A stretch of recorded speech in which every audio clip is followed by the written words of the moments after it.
Hello everyone, I'm Chris and I welcome you back to Muda, the YouTube channel about waste. So by now, I'm sure you've seen pictures in social media of low air pollution due to low traffic amid COVID-19 shutdown, also clear waters in high popular destinations, and animals wandering around in clear streets. In general, a high positive image of low pollution due to the shutdown. However, there's another side of the picture. Although clear skies and clear waters may seem as a benefit of the lockdown, there is an increased amount of trash being generated during this period. So for example, because of the pandemic, efforts of promoting reusable bags has been reduced, and there has been a mandate of utilizing single-use plastic bags as a precaution to reduce propagation of the virus. Also, with an increase in food delivery or takeout comes along an increase in plastic containers, plastic ware, and also plastic bags. So for example, in an order, you will see the food in plastic box, plastic ware inside of a plastic bag, and all of that wrapped in a plastic bag. So there's a huge increase in plastic consumption that it's not favorable for us. So here's the fact. In 2017, it was recorded that landfills received 26.8 million tons of plastic, which accounted to 20% of the municipal solid waste. That's a huge amount. So if you're eating at home, ask not to be given plasticware, or if it's a small order, just completely reject the plastic bag. And if you're a restaurant or you're in the food industry, try using paper bags and wrapping your food in aluminum if possible. Now, even though some plastic containers can be recycled, because of the pandemic, recycling plants were considered non-essential and they were shut down. Hence why you have a huge amount of bottles, either be glass, plastic, or aluminum cans that you cannot return to your store because again, they're shut down, so they're not receiving anything at the moment. But please keep them in your house, store them so that when things reopen, you're able to put them back into the recycling supply chain. Now, in addition to this, as things begin to ramp up and people go out, there's also an increase of trash that's being left in open areas.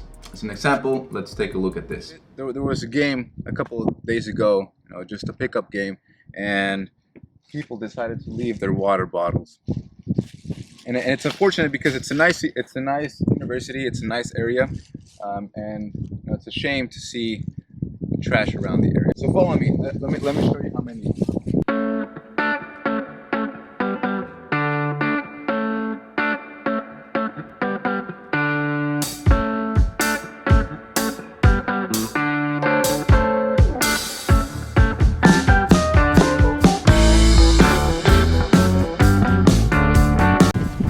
People are supposed to be staying at home. When they do go out, how much trash they leave. It's unbelievable.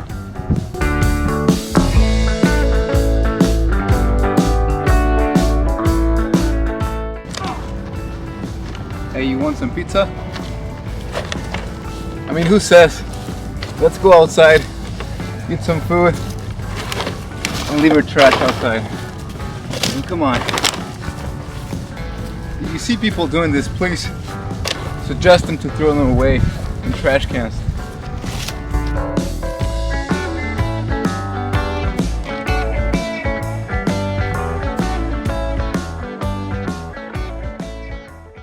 I hope this example motivates you to take an evening and go out and pick up some trash. Of course, use protective gear. And also, I hope it motivates you to not leave trash.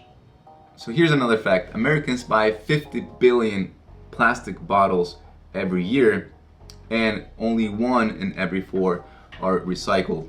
And this is a huge miss and waste because these bottles are in high demand to be recycled, to be utilized in carpets, in sportswear, in other plastic goods, and in other products.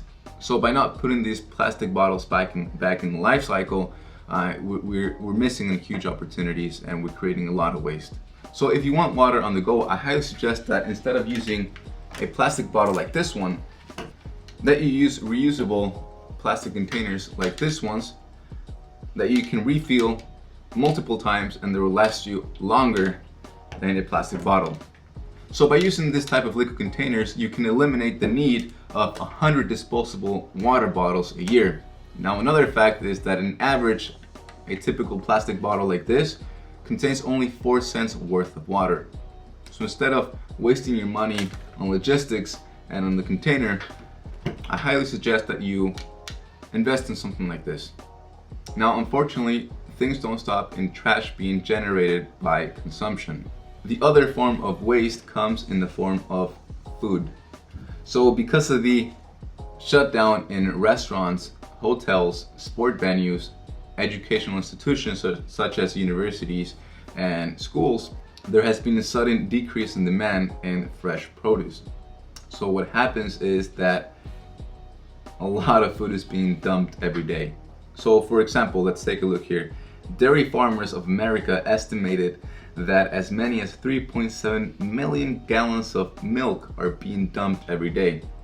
A single chicken producer is smashing 750,000 unhatched eggs every day. Many crops are being dumped and many crops are being simply dug back into the soil because they cannot be sold. Now you may ask yourself, why is this happening? And people are still going to the groceries, they're still eating, and in fact there's a lot of grocery stores with empty aisles. So how is this happening? And the answer lies in the supply chain and the processing of food. So as an example, some machinery is designed to package in high volumes for the, say, consumption service as opposed to the retail or the groceries. Some processing plants don't have the proper FDA labeling required to sell in grocery stores. Now, another fact is that Americans spend more money on restaurants each year than they spend on groceries. So there is a huge demand on both, and it's a very difficult task to just shift the supply chain to groceries overnight, simply because there will be an oversaturation of food going to the groceries, which of course they cannot they cannot hold that much inventory, and they cannot move that much food or that much produce. So unfortunately, it's much cheaper to dump all this food at the farms than to process it and transport it.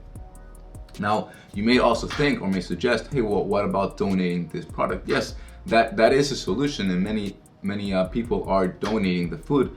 However, there's only a limited amount of produce that a charity can take, and because of the pandemic, there's limited volunteers that can help distribute this produce.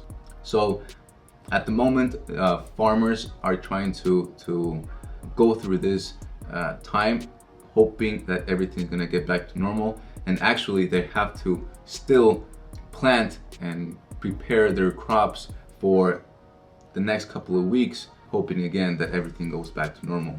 And even some dairy farmers have tried to increase the amount of cheese that is put in every slice of pizza. So they are trying to see how they can minimize their waste, but because of all these shutdowns, there's just a huge amount of unfortunate waste. So I hope that things ramp up soon, and that waste can be reduced in food, and also people learn how to reduce their waste through consumption. Now, I apologize that most of this was bad news, but I want you to understand and grasp that the fact there's a lot of waste being generated through consumption. In this case, I gave the example in plastic, but I can go way deeper on that because there's too many details, and also in food. Now, I understand that during this period, the food case is different. It's an outlier in the data, but about a third of the food produced every year is being dumped. So with this, I want you to reconsider and think how you conduct yourself with consumption and with the generation of trash, and try to limit it as much as possible so that we can be more efficient with what we have, be more efficient with what we produce, and also become lean. Generate less muda or less waste, and if you do generate muda or waste, try to create value out of it. So thanks for watching this video. If you want to share ideas or ways that you tackle waste in your life, please comment down below. Next video will be more positive. I'll be going back to lean principles and tools.